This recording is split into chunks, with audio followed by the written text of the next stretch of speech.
Arthur Darragh.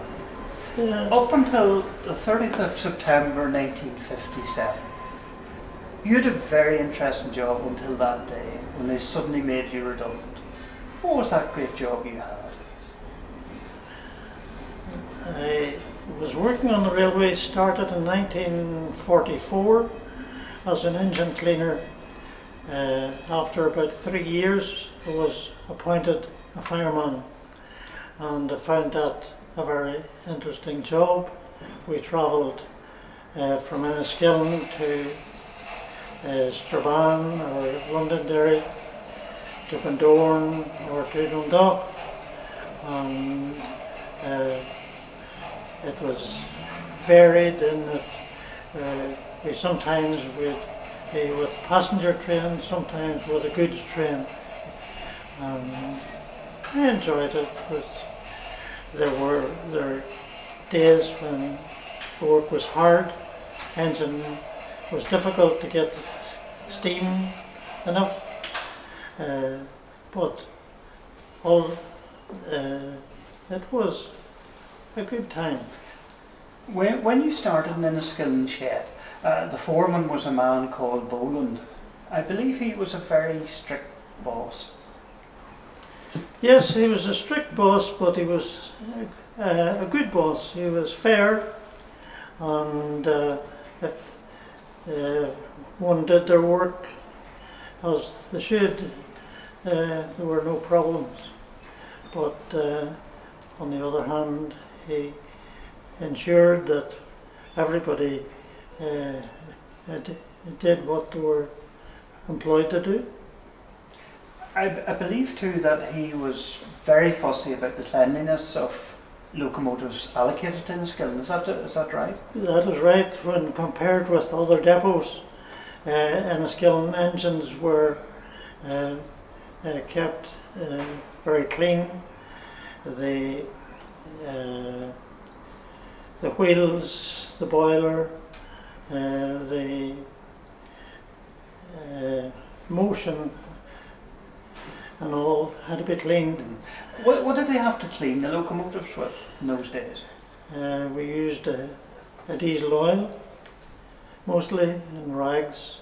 There was waste available for what we needed, and on the boiler itself we used a heavier oil that wouldn't dry off with the heat of the boiler. And what were the facilities like at Enniskillen Shed? Was there much for your comfort there? There was no comfort. In the shed itself it was very basic. A pit. There were two stretches of rails the length of the shed. At the one end of the shed there was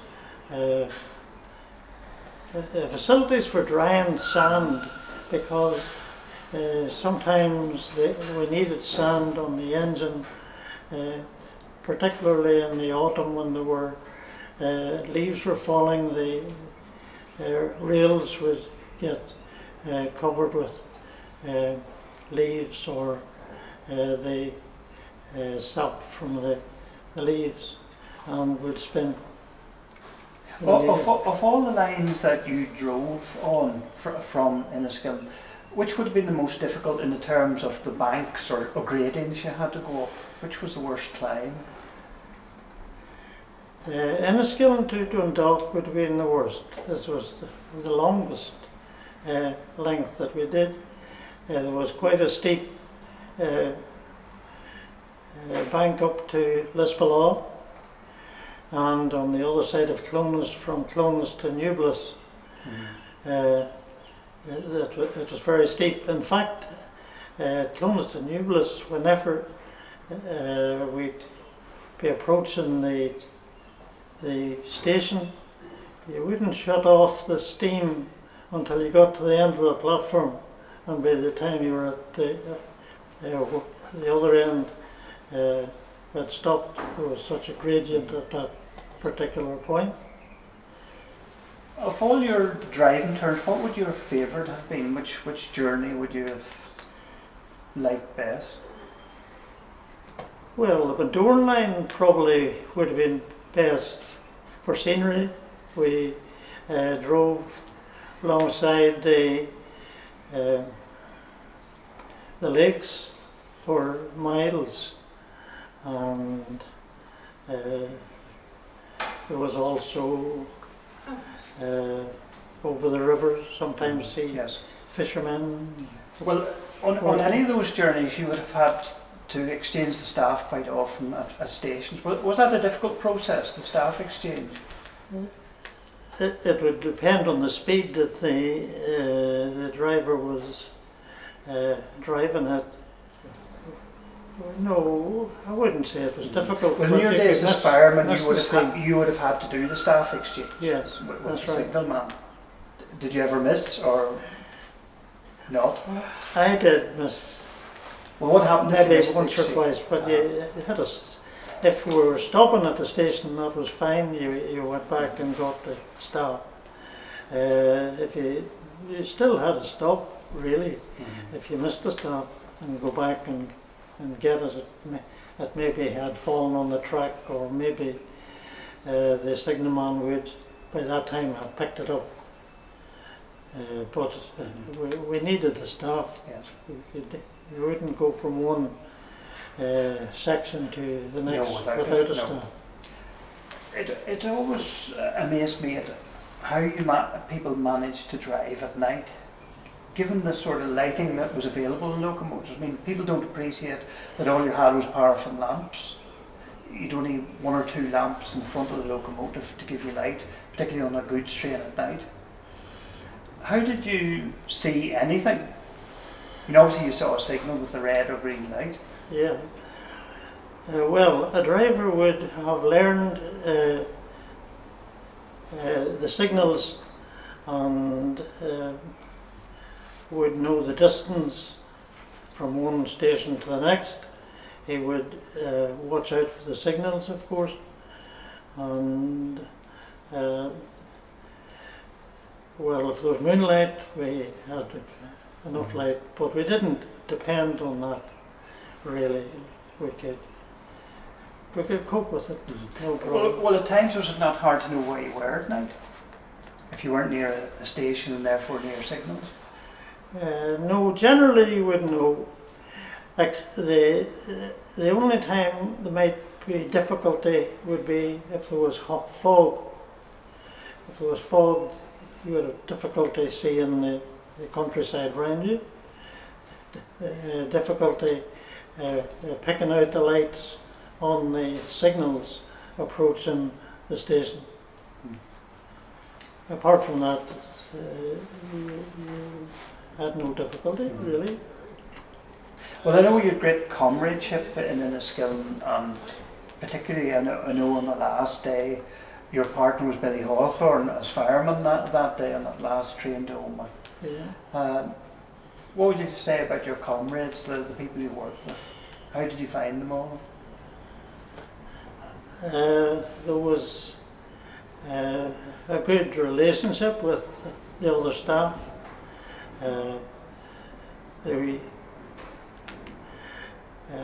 We helped each other in difficulty. If I needed to change shift, we usually had no problem. Just arrange with the foreman, and that would be it. But the staff were very good, very friendly. I was transferred at one time to Newry, and there again made friends with the staff there. One of the things I noticed about Newry that wasn't quite the same as Enniskillen, nearly every member of staff had a nickname. Mm-hmm. There was one driver, he had served in the war, and he was nicknamed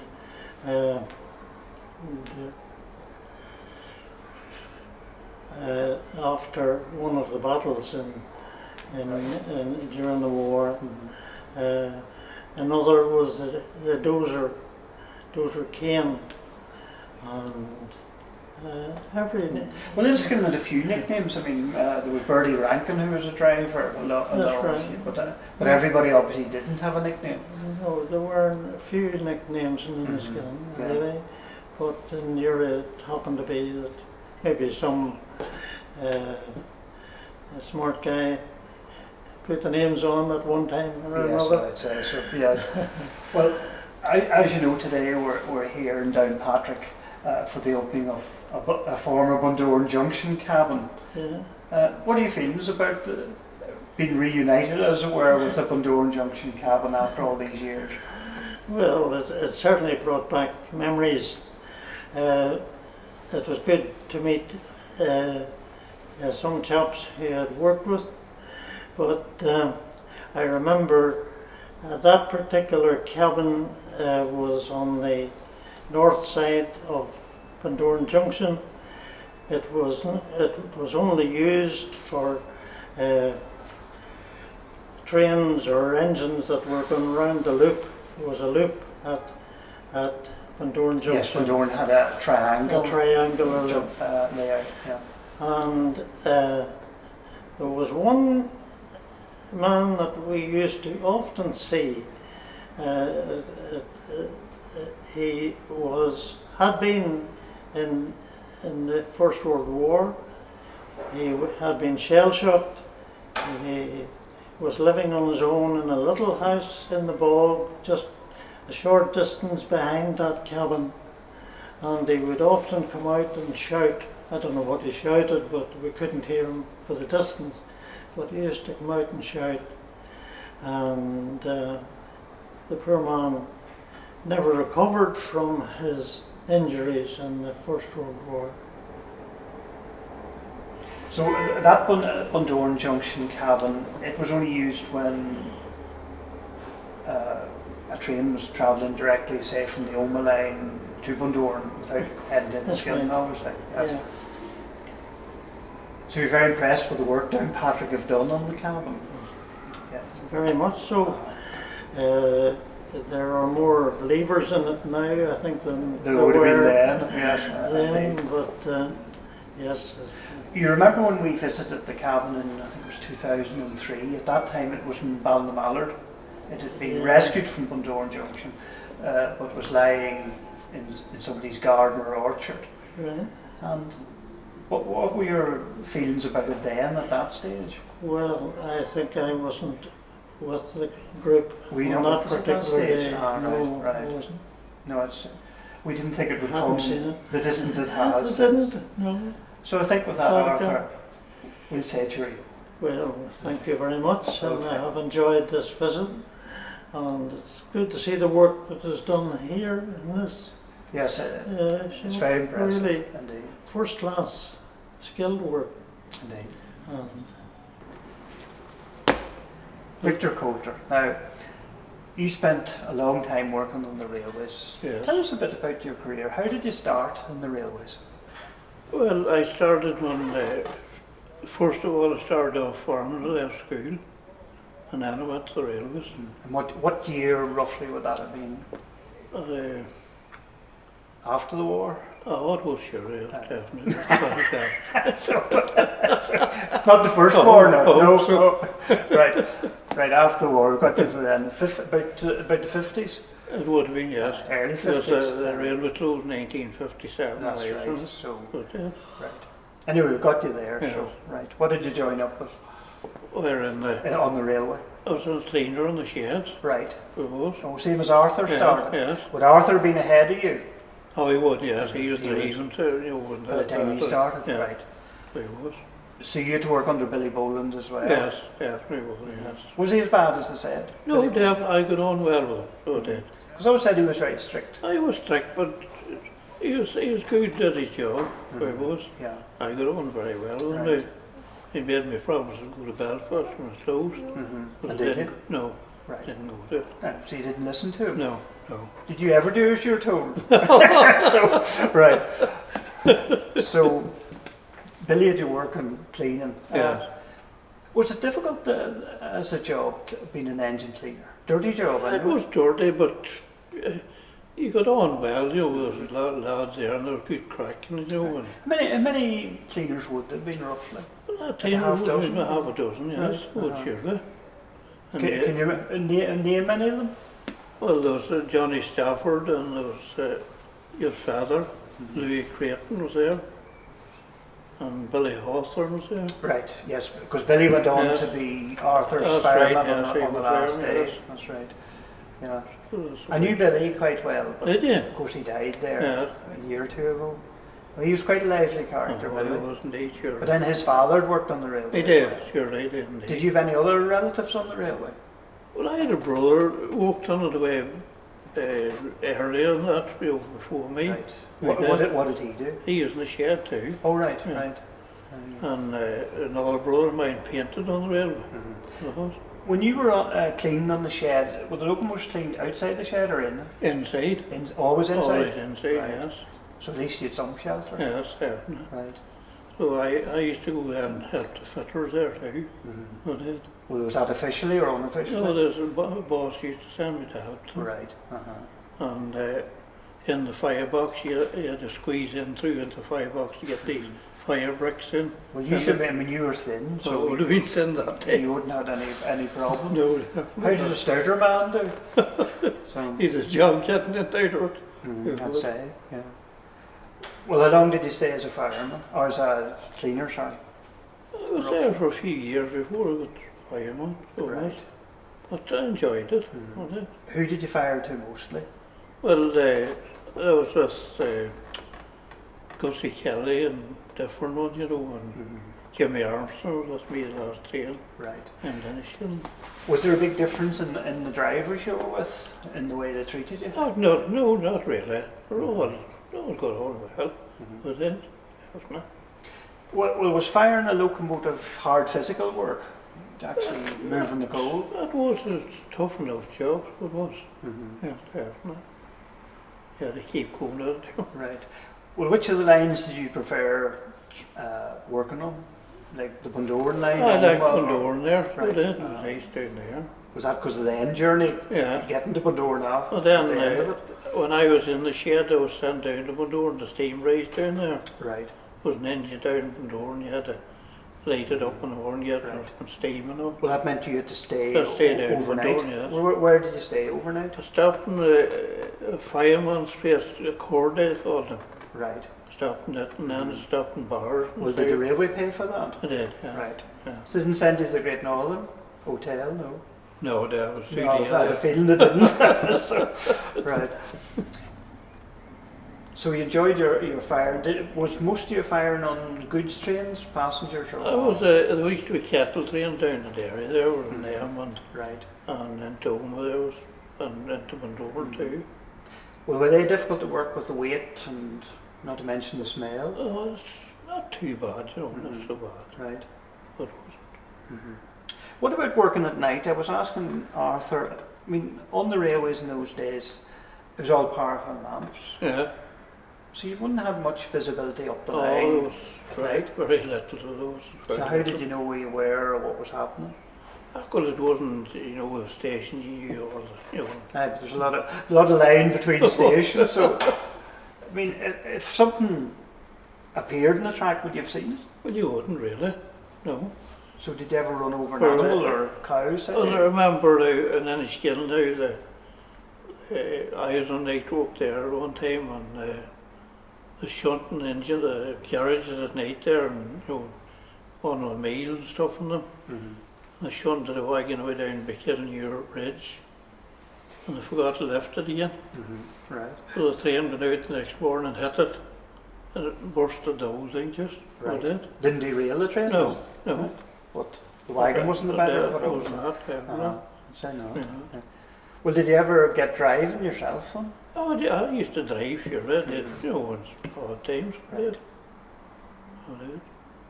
You mentioned there about the train on the last day. Maybe if you tell us a bit about that last journey on the 30th of September, 1957.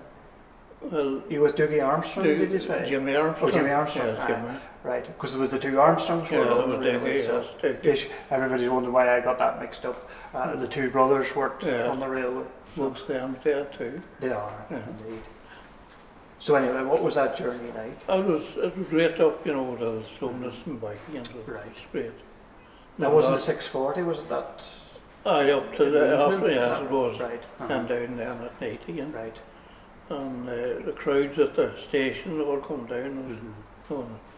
Did you actually work the return train, or I did did, you actually yes. come back as a passenger? No, I walked it back again. Right. I did. And it was also passenger train? Yeah, was it was. Yeah. Right. And what happened then when you got back? Was that was it? That was you that done? wasn't finished, yes. Right. And what did you go to then? I was a fortnight off and I got a job in Co-op Bakery. Right. Go there. Now you had a great career on the Sligo, Leitrim and Northern Counties. That is Railway. correct. Perhaps if you tell us a bit about it, because a lot of people don't know so much about the Sligo, Leitrim. Well, the River Down Railway was only 48 mile of a track, and I started off at Fermanagh Station at Coalter with Mr. Burns. But all I done was I used to do the signals and do outside work for him. He never let me in much in the office because he had a code thing in the office, and he worked it himself. I didn't Morse code. Right. You didn't learn the Morse code? No, I did not. I didn't want to. Right. Because I was okay as a student, I was able to do the signals and give the staff to the driver and all, when passed. Well, the Sligo, Leitrim signal boxes were different from, say, the Great Northern ones. Oh, they were definitely different boxes. Yeah. Very different style. Oh, aye. You just the levers. That's all. I don't The know the levers. I don't know the levers. Instrument was in the station. Oh, everything was the station, but just their levers. They up and pull their levers. When the train was going on, when he said the train was on the line, he just went up there and he pulled their lever down, and he had the train on. No other train could come on the line in the other direction, the opposite direction. And then you got to have you in. He give you out the staff then, and you give the staff then to the driver. They threw one out, and it was a good train ring. They throw one out, and then you hand the other one up. And matter of fact, it was a rail car ring, they used to stop. Rail car stopped at all halts, all stations and everything. So it was handy enough. Whereas they would say there was a cattle, there used to be a lot of cattle specials going through, bringing cattle through. And they would never stop, they just go right through. Goods trains went, unless they had something, a wagon or something off, they'd be going right through as well. But sometimes they made a wagon to take off. Well, you mentioned there about Railcar B, which came to the Yes, Sligo, Leitrim yes. after World War II. Yes. Here we are sitting in Downpatrick Station, where Yes. the remains of it are under Yes, cover. under cover is right, and a sad look to see her the way she is, but she was a lovely car. Always that car was kept like new, just spotless. And The as you know- driver looked after that car and Paddy Nevin like a child. Is it true that Paddy Nevin, who was the driver of Railcar B, didn't want to take holidays because somebody else would drive I the tell you what he railcar? done, he took holidays, right? He took holidays. Yes. He had a boy driving the car from Paddy McTurn used to be the next driver. The only man drive that car. And he used to do the same as what he was doing, cleaned her and all that. He was he always cleaned the cars anyway. And not the fact Paddy Nevin was on holidays, and Paddy Nevin came in to see to look at the car. To see it was being kept See right. it was kept right. Yes, Uh-huh. he did indeed. I remember that. He used to come in, and he came in one day on the way down to the garage, or down where the car was, opened it, went in and had a look at the car. So he was that fond of that car. And he never drove that car too hard. That car was never a hard driving car. I suppose that's why he's giving her trouble now. Could nowadays. be, yes. Well, Yes. Florence Court Station was unusual in many senses because, although it's called Florence Court, in Yes. fact it's at Letterbreen. Yes, Letterbreen, which yes. is a different area. Aye, but it's still Florence Court Station. But it was quite a busy station, even though it's It very was rural. a right Why busy was that? Why station. was it so busy? Well, you got the passengers coming there, and you maybe get an odd wagon coming off there with mixed stuff on her, But that's a bit of fun. Then the big Was it busy because the council used it as a depot, I believe? council, yes, used the depot as well, the yard. Was that for the roads? That's for the roads, yes. That they're in and out of lorries out the side gate. Did it indeed? And there was one particular business in the Letterbreen area who would have been a big customer in Florence Court. Were Coalter's not a big Coalters, yes. customer? Coalter's got a few odds and ends, Like if maybe stuff wagon is coming in and stuff on them, they'd come and take it off themselves and all that. Then when the wagon was empty, then you just got the goods to lift the wagon. Well, were you in Florence Court Station all your time until 1957, or Well, did I you was do in other work? I was in from 1953, I think it was, or 1952. Yes. 5 years from then. Mhm. Well, I wasn't in Florence Court all the time. Yeah, I that's was, what I meant. Yes. No, I was only in Florence Court for 2 years. Then I was transferred into Enniskillen when Johnny Blair, the foreman, he got nursing really well, and he wasn't able to walk the first car in the morning. So I was brought in, and I was put in that first car in the morning to Manor Hamilton and back. And then I came back in again. Then an uncle of mine, he was on, and he lost an arm. He got an arm taken off at one of the wagons went over and an arm took it off. And then I was under the shunting as well. So you acted as guard then on Guard that? shunter. That was a 6:20, was it? I 6:20 in the morning, Yes. back at 8:30 again, and then I finished every day about 3 o'clock. Right. Long enough day though. Well, it was long enough. Would that have been 6-day week? That'll be a 6-day week, yeah. Yeah. Right. But I enjoyed every hour of it. I didn't mind getting up in the mornings. No. I was used to, I could get up. Well, were you still in Florence Court I as was well living at up that Florence. time? I was living up at the just the other side of the 5 Points there, Rocker Road. Right. But at home, I was at home that time. And I got up and I used to go in and meet Paddy Nevin in the morning, and me and him used to go out in that first car, and then we'd change over Manor Hamilton with the other boy. 2 boys come down in the other wee car, and they'd take the wee car, they'd go back in the wee car again, and we came back down Enniskillen in the big car. Paddy Nevin wouldn't give them the car to change over to go into Sligo. He brought the car back down Enniskillen. He was very fond of that car. That was a lovely car, wasn't it? Oh, it always looked superb in the photographs. Oh, it is. It is a well cared car now. And she was never a hard car. He never drove that car hard either, for I know it. And then Paddy McTiernan, he never drove that car hard either when he was on it. Paddy McTiernan, he looked after the cars very well too in Enniskillen. He was another good man at Enniskillen. What about the men on the level crossing gates? Did you know any of those men well? Say crossing number 1, the McTiernans? I did, I knew them, yes, Road. I did, I knew them all right. And I knew there was an uncle of mine lived in that gatehouse. In which first one of The one on the Swanton Bar Road. Right, that was the third one. The third one, the aye. Mullicky crossing. That's right, the Mullicky crossing is right, aye. Mullicky crossing, he lived in that one for years, and then McTiernans lived in the other one. Who said someone else lived before McTiernans? I'm not too sure now. There was Haggerty's. Haggerty's lived there. Then McTiernans got it. Yes. Who was in the second one? The one on the line. Scales. Road. Right. The Current Last Road. Yes. Scales. Lee Right. Scales. He worked on the railway too. Right. He worked in the maintenance of it. Did you ever work on any of the cattle trains, or were you just on passengers? No, I was actually on the passengers. Mostly that first car in the morning I brought it. And Right. see, the other boy was Johnny Blair, he went off. He wasn't that well, and he couldn't do it any longer, so that's how I could become. He was yard foreman that time. So I took over his job then in the first car in the morning, and then I came back then and they put me into the shunting as well. Well, really, with the closing of the railway, you didn't get much notice of it, really, because I No. know it was talked about Yeah, for a long time. that's right. We Closing got and a then notice and all. We got a closing. notice and You all. only got notice. The notice, aye. The final notice? That's the final notice, yes. Like 10 days, isn't it? About before? that, aye. So, in a way, did it come as a big shock? That It did. It came as a shock to me Finally because came. when it finally came, to everyone. It came as a shock to everyone. And then the transport, the transport was taken over. It wasn't the other service now is on now in the buses. So it's No, not, I mean, it didn't it exist was then. the transport. But sure, the transport lasted no time, No, I mean, it went within that's right. 10 years. or About that. 10 years, about that, or less maybe. And that's the way. Indeed.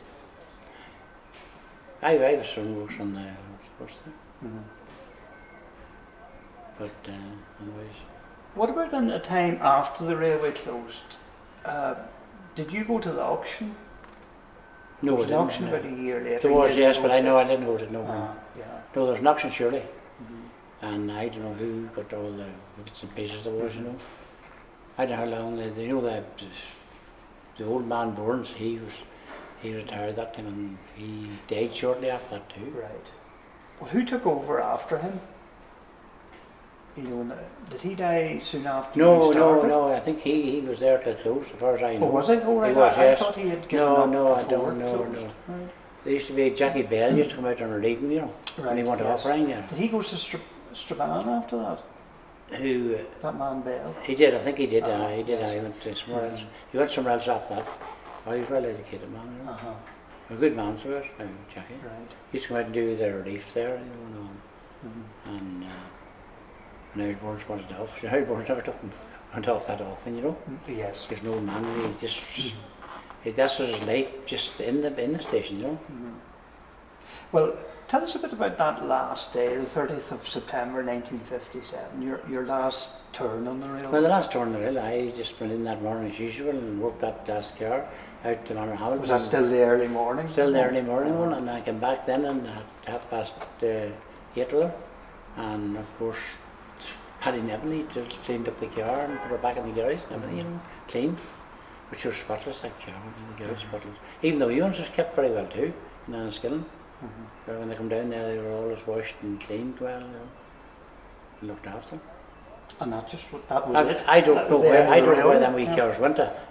Used to be a trailer on them too. Yes. If you could throw luggage or anything into them, you know, bring down. Okay, well, thank you very much. No problem. Thank you. We'll start with your early memories of when do you, your childhood days spent maybe about the former station. Yeah. If you maybe tell me about that. Lane, it's quite a big area. I'm sure you had loads of room to run about.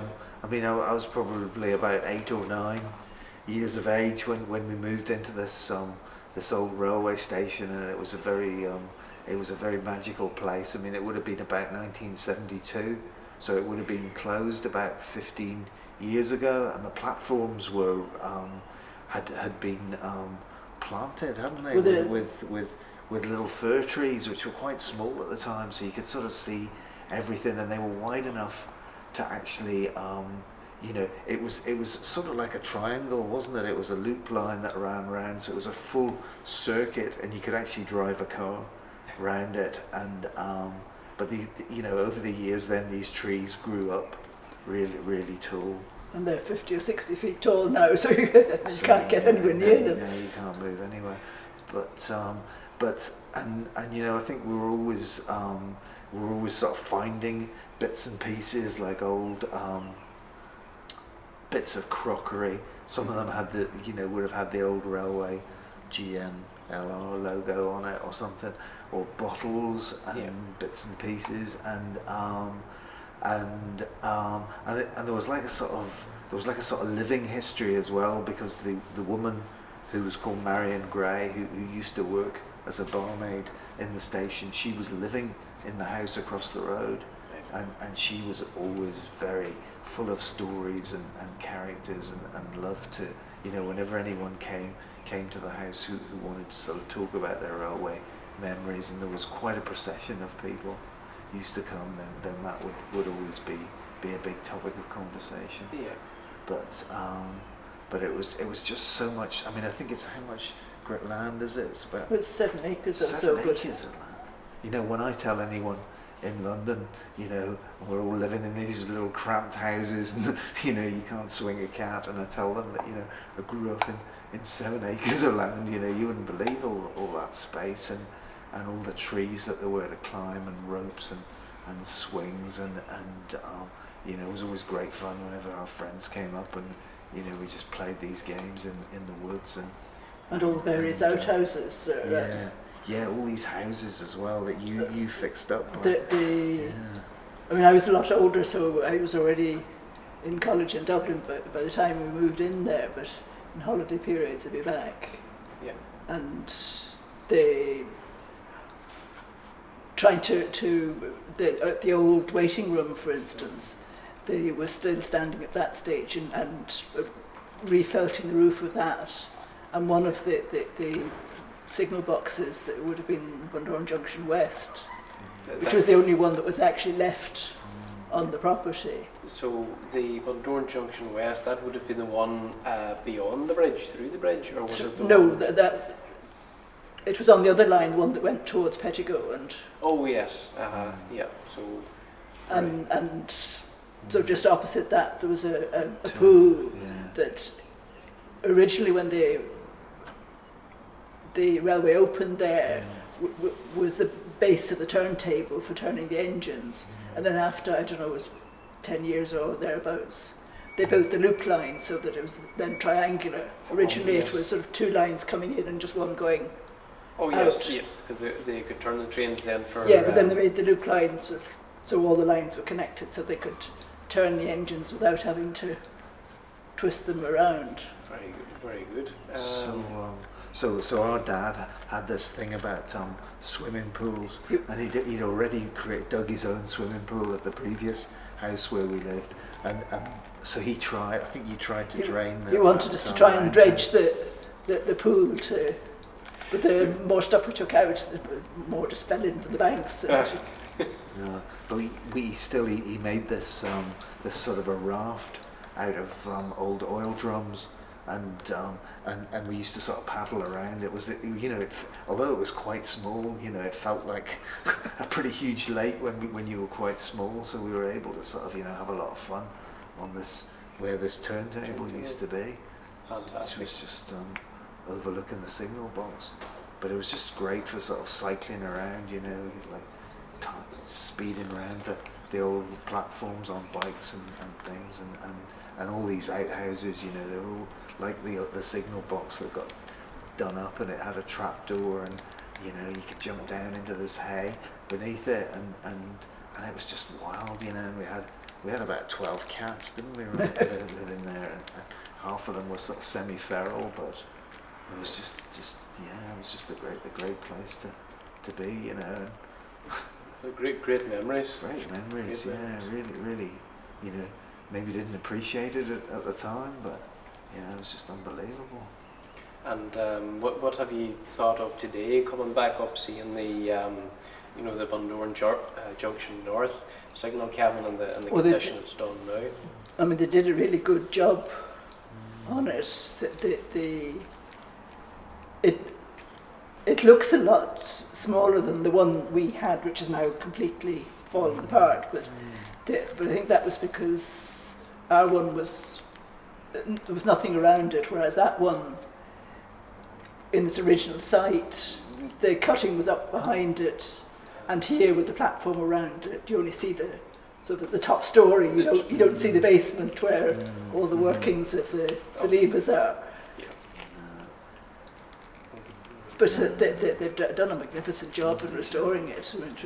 No, it's a great connection as well, I think, between this side of Northern Ireland and the west, and just the fact that the name of Bundoran Junction is kind of well, it is such a well-loved place and a well-loved name, and it just pops up, and now it's here. A bit of it is in a sort of working setting, and will be adding to the community value of this area and this great sort of facility that's going on here. It's lovely. It's brilliant. Good use of lottery money.